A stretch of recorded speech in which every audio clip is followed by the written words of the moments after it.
Britain के प्रधानमंत्री कीर Starmer ने इस्तीफा दे दिया है। महज 6 दिनों पहले प्रधानमंत्री नरेंद्र मोदी से फ्रांस के अंदर मुलाकात हुई थी और आज 6 दिनों के बाद में 16 जून को मुलाकात हुई थी फ्रांस में और आज 6 दिनों के बाद में एक बड़ी खबर सामने आई है कि ब्रिटेन के प्रधानमंत्री का इस्तीफा हो गया है और बाकायदा उन्होंने खुद मीडिया के सामने आकर के इस बात की घोषणा की। उन्होंने कहा कि मैं अपने देश से बहुत प्यार करता हूं और इसीलिए मैं ये इस्तीफा दे रहा हूं। उनके इस्तीफे की वजह क्या थी, क्यों आखिरकार उन्होंने इस्तीफा दिया, इस पर बात करेंगे। लेकिन आपने कई बार मीम सुना होगा सोशल मीडिया के ऊपर कि अब तो भारत को सिर्फ नरेंद्र मोदी बचा सकते हैं और कैसे बचा सकते हैं, वो अपना इस्तीफा दे दें और भारत बच जाएगा। कई बार आपने इस तरीके के मीम सोशल मीडिया पर सुने होंगे। लोग चुटकुले, एक तरीके चुटकी लेते हैं, चुटकुले सुनाते हैं मोदी जी के नाम के कि अब तो भारत को एक ही आदमी बचा सकता है और वो है मोदी, और अगर मोदी इस्तीफा दे दे तो देश बच जाएगा। इस तरह की बातें गाहे बगाहे खूब कही जाती है। लेकिन क्या वाकई नरेंद्र मोदी को इस्तीफा दे देना चाहिए? क्या वाकई नरेंद्र मोदी का इस्तीफा होना भी चाहिए या फिर नरेंद्र मोदी का इस्तीफा नहीं होना चाहिए? दुनिया भर के कई सारे देशों में, पिछले 12 देशों में राष्ट्रपति और प्रधानमंत्री बदले गए, लेकिन भारत में नरेंद्र मोदी साहब, उनका जलवा कायम है। या फिर विपक्ष की माने तो बीजेपी ने पूरे सिस्टम को हाईजैक कर लिया है, कब्जे में ले लिया है। ये विपक्ष के बार बार आरोप रहते हैं। अब ब्रिटेन के प्रधानमंत्री की चूंकि बात करनी है, ब्रिटेन के प्रधानमंत्री का इस्तीफा हुआ है, लेकिन ब्रिटेन के प्रधानमंत्री का इस्तीफा और भारत के प्रधानमंत्री की चर्चा क्यों, ये बहुत बार सवाल उठता है। आपने बहुत बार सोशल मीडिया के ऊपर वायरल मीम देखे होंगे कि जिसके साथ में नरेंद्र मोदी गले मिले उनका इस्तीफा होता चला गया। कई प्रधानमंत्रियों के साथ में, राष्ट्रपतियों के साथ में नरेंद्र मोदी ने जाकर के हाथ मिलाया और इस्तीफा हो गया। और नरेंद्र मोदी को लेकर के जो उनके विरोधी हैं वो ट्रेंड करवाने लगते हैं नरेंद्र मोदी पनौती, कि देखो भाई यहां पर भी गले मिले, हाथ मिलाया और इस्तीफा हो गया। इस तरीके से उनके नाम का ट्रेंड चलाया जाता है। लेकिन मैं इन सारी बातों में नहीं जा रहा हूं। सवाल यह है कि भारत की जो संसदीय परंपरा एक तरीके से आई और वो कहीं ना कहीं उसमें काफी हद तक ब्रिटेन की एक छाप दिखाई दी। और भारत में पिछले कई सालों से इस तरीके से नहीं हुआ है। मनमोहन सिंह की सरकार, वो भी 10 साल चली। उससे पहले जरूर जो है वो जनता पार्टी और सरकारों का जो है वो इस्तीफों का दौर रहा। अटल बिहारी वाजपेयी की सरकार भी खुद 13 दिन में गिर गई थी। लेकिन तब से लेकर के, यानी 2004 से लेकर के और 2026, भारत के पास में एक मजबूत नेतृत्व दिखाई दिया है। सरकारों के गिरने की नौबत नहीं आई। हालांकि मनमोहन सिंह के समय पर जरूर ऐसा हुआ था कि उनकी सरकार को लेकर के कम्युनिस्ट पार्टी ने कहा था कि अगर अमेरिका के साथ में डील होगी तो हम समर्थन वापस ले लेंगे। न्यूक्लियर डील को लेकर के बात हो रही थी और उस वक्त में मनमोहन सिंह ने कहा था कि मुझे कुर्सी प्यारी नहीं है, देश प्यारा है, और अगर आपको लगता है कि मेरा ये स्टेप जो मैं लेने जा रहा हूं सरकार के तौर पर अगर ये गलत है तो आप हमारी सरकार से जा सकते हैं। लेकिन उस वक्त में कहा जाता कि मुलायम सिंह से बात हो गई थी, कई सारी बातें हैं, लेकिन सरकार नहीं गिरी। अब नरेंद्र मोदी की सरकार है, मजबूत सरकार है। इन सारी चीजों पर आएंगे, लेकिन उससे पहले मैं आपको बता देता हूं, चूंकि जिसके लिए बात हम करने के लिए आए हैं, कीर स्टारमर का इस्तीफा हो गया है। और कीर स्टारमर, उन्होंने जो इस्तीफा दिया है, ये एक तरीके से आप यूं कहिए कि पिछले 10 साल में 5वें प्रधानमंत्री का इस्तीफा है। पिछले 10 साल में 5वें प्रधानमंत्री कीर स्टारमर जिन्होंने इस्तीफा दिया है। इससे पहले 4 उनसे और पहले जो है वो इस्तीफा देकर के जा चुके थे। और खबर यह है साहब कि उनके खिलाफ 100 सांसद हो गए थे और इसलिए उनको इस्तीफा देना पड़ा। 100 सांसद खिलाफ क्यों हो गए? इसलिए भी खिलाफ हो गए क्योंकि उनके जो प्रतिद्वंदी हैं एंडी बर्नहैम, वो अपना उपचुनाव जीत गए और अभी शुक्रवार को ही उन्होंने उपचुनाव जीता। शुक्रवार को उन्होंने उपचुनाव जीता और आज सोमवार को उनकी खबर आ गई कि साहब वो इस्तीफा दे रहे हैं, वो जा रहे हैं। 100 सांसद उनके खिलाफ हो गए। अब दरअसल थोड़ा सा आसान भाषा में समझ लीजिए कि भाई ये ब्रिटेन के अंदर प्रधानमंत्री बनने की जो प्रक्रिया है वो क्या है और हमारे यहाँ पर क्या फ़र्क है। तो ब्रिटेन में जो प्रधानमंत्री बनता है उनको सांसद चुनते हैं। और इसीलिए मैंने कहा था ब्रिटेन की जो संसदीय परंपरा है और भारत की जो संसदीय परंपरा है, तकरीबन काफी हद तक उनमें कुछ कुछ समानताएं देखने को मिलती है। अब भारत में भी सेम यही प्रोसीजर दिखाई देता है कि यहां पर एक पार्टी चुनाव लड़ती है और उस पार्टी के नेता को चुना जाता है संसदीय दल की बैठक में या विधायक दल की बैठक में, मुख्यमंत्री और प्रधानमंत्री का चुनाव होता है। लेकिन अगर आपके सांसद या आपके विधायक अगर आपके खिलाफ हो जाए तो आपको इस्तीफा देना पड़ता है। ये भारत में भी होता है। लेकिन भारत में तो भैया शिवसेना, उसकी 2 बार जो पार्टी टूट गई, टीएमसी की पार्टी टूट गई, लालू प्रसाद यादव की जो पार्टी थी, जो ये सपने देख रहे थे कि भाई इस बार तो मुख्यमंत्री बनेंगे, 3 में ना 13 में ऐसा हाल कर दिया। अरविंद केजरीवाल जो प्रधानमंत्री सपने देख रहे थे कि सपने प्रधानमंत्री बनेंगे, तीसरे दल का मोर्चा जो है वो बनाने की कोशिश हो रही थी, लेकिन थर्ड फ्रंट और ये सारी बातें हवा हवाई रहेगी, अपनी सीट हार गए। ममता बनर्जी कह रही थी कि बंगाल नहीं हो पाएगा बाबू, बंगाल भूल जाना, और बंगाल में तो ममता है और ममता एकला चलो रे और उसी से तुमको हरा देंगे, और बंगाल में हमने कई चुनाव तुमको हराए हैं और अब की बार भी हरा देंगे। इस तरह की बातें हो रही थी बंगाल के अंदर। लेकिन बंगाल में ममता बनर्जी अपनी सीट हार गई, पार्टी टूट गई, सांसद चले गए, विधायक चले गए, किसी तरीके से ले दे करके पार्टी का सिंबल बचा हुआ है, और वो कब तक है, कितने दिनों तक है, पता नहीं।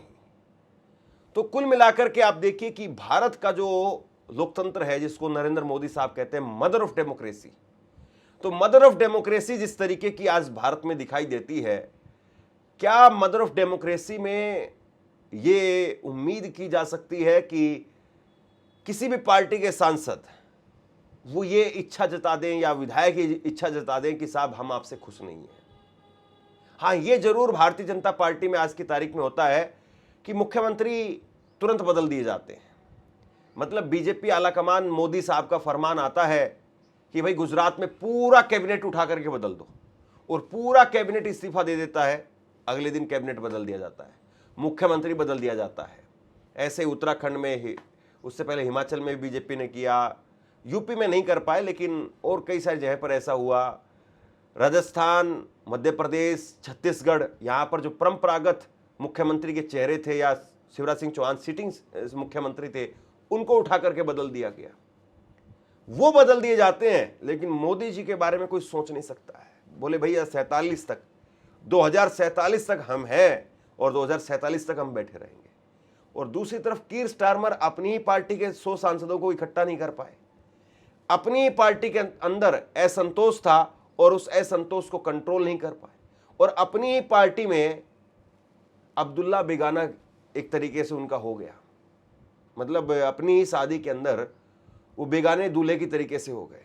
अब बताइए क्या नरेंद्र मोदी साहब, उनके खुद के सांसद, 100 सांसद, भाजपा के सांसद वो खिलाफ हो सकते हैं? यहां तो विपक्ष के 100 सांसद अगर कहीं पर खड़े हो जाएं, मीटिंग कर लें, तो वहां पर भी पता चलेगा कि साहब 100 सांसद नहीं पहुंच पाए, क्योंकि फलां जगह पर ईडी पहुंच गई, फलां जगह पर सीबीआई पहुंच गई, फलां जगह पर कुछ और पहुंच गया, और अब उनके छापे पड़ रहे हैं। पहले अपना वो वहां देख रहे हैं और उसके बाद में पता चलेगा। 100 सांसद तो छोड़िए साहब, अगर 20-25 कहीं पर पार्टियों के प्रमुख भी इकट्ठा होते हैं तो उनको ऐसे दिखाया जाने लगता है कि बस मोदी जी को ये हरा नहीं सकते, इसीलिए सांप बिच्छू सब एक हो गए। और ये मेरे अपने शब्द नहीं है, यही जो है वो मोदी अमित शाह के शब्द रहे हैं कि भाई हमको हराने के लिए सांप बिच्छू वो सारे एक हो गए। तो मदर ऑफ डेमोक्रेसी या भारत की संस्कृति, सभ्यता, इन सारी चीजों की दुहाई देने वाली बीजेपी, क्या कभी ऐसा संभव है कि बीजेपी के राज में, मोदी जी के राज में ऐसी कोई तस्वीर देखने को मिले? हालांकि बीजेपी जब तक सत्ता में नहीं थी, जब तक राइट टू रिकॉल की खूब बात होती थी। एक वो अन्ना हजारे साहब थे, आपको याद होगा, वो ऐसे हो गए हैं जैसे कभी कोई आदिकाल की हम बात बता रहे हैं कि आदिकाल में कभी कुछ ऐसा होता था, महाभारत काल में ऐसा कुछ होता था। तो साहब कुछ नहीं, केवल जो है वो 10-15 साल पहले की ही बात है। तब जो है वो अन्ना हजारे नाम के एक शख्स हुआ करते थे, वो लोकपाल की बात करते थे, जन लोकपाल की बात करते थे। केजरीवाल एंड कंपनी वहीं से निकल करके सामने आई, सब खामोश, कुछ अपनी पार्टी बना करके इधर उधर सेट हो गए। कुछ जो है वो किरण बेदी जैसे लोग वो राज्यपाल बन गए, उपराज्यपाल बन गए, और कुछ कुमार विश्वास जैसे लोग वो ना राज्यसभा में जा पाए, अपना बड़ा बंगला अच्छा सा उनका बना हुआ है, बढ़िया से उनकी जो है वो कथा वगैरह चलती है और सेटल है सब कुछ।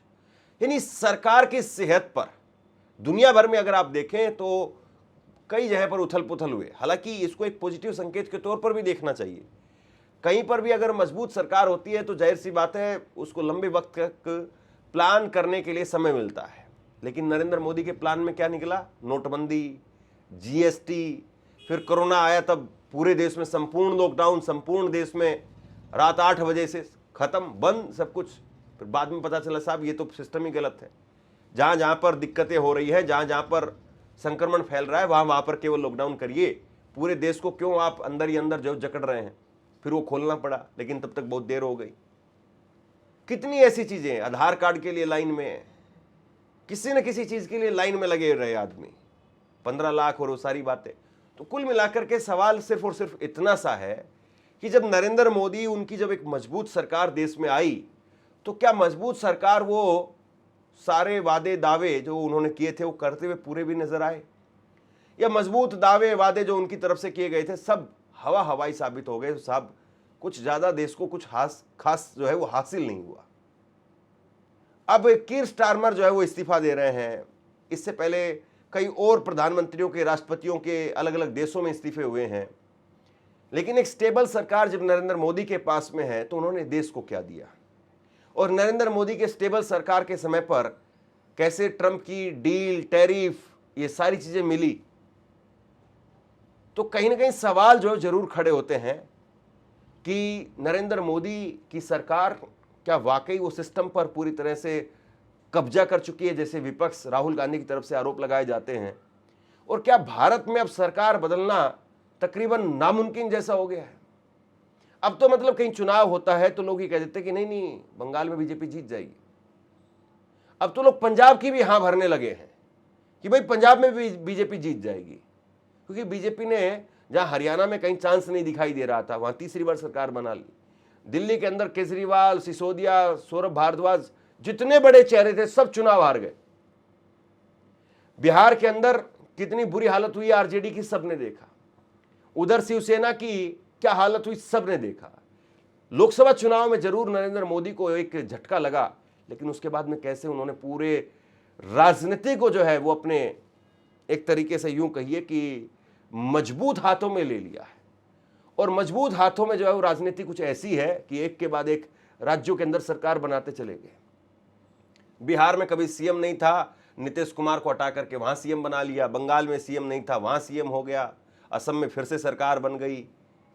हर जगह पर तकरीबन अब झंडे गाड़ते हुए दिखाई दे रहे हैं। साउथ इंडिया में पैर नहीं पसार पा रहे हैं, लेकिन बाकी जगह पर तो तूती बोल रही है। अब ये तूती नरेंद्र मोदी साहब की है। हालांकि नीट पेपर को लेकर के इस्तीफा नहीं होता यहाँ पर, वहां जो है कीर स्टारमर जो इस्तीफा दे देते प्रधानमंत्री का, और यहां जो है वो नीट को लेकर के एक इस्तीफा नहीं होता है कि एक इस्तीफा जो है वो कहीं किसी मंत्री का हो जाए। बालासोर के अंदर रेल हादसा हुआ, करीब 300 लोग मारे गए, रेल मंत्री का इस्तीफा नहीं हुआ। नीट में पेपर लीक हुए, पेपर लीक की वजह से सैकड़ों, माफ कीजिए, करीब करीब दर्जन भर बच्चों ने जो है वो आत्महत्या कर ली, अपनी जान दे दी। रेल हादसा हुआ, उसके साथ साथ आप देखिए कि हवाई हादसा होता है अहमदाबाद में, मोदी जी के गृह राज्य में। वहां पर करीब करीब 250 के करीब लोग मारे गए, लेकिन रेल मंत्री का इस्तीफा नहीं हुआ। भारत का रुपया 100 को पार करने पर जो है वो आ गया, लेकिन वित्त मंत्री का इस्तीफा नहीं, कृषि मंत्री का इस्तीफा नहीं, किसी मंत्री का इस्तीफा नहीं होता है। तो बहरहाल कीर स्टारमर ने इस्तीफा दे दिया और वो शुभकामना दे करके चले गए। अब इसको किस तरीके से आप देखते हैं, नीचे कमेंट सेक्शन में अपनी राय लिख करके जरूर बताइए। इस वीडियो को लाइक कीजिए और चैनल को सब्सक्राइब जरूर कीजिए। शुक्रिया, थैंक यू।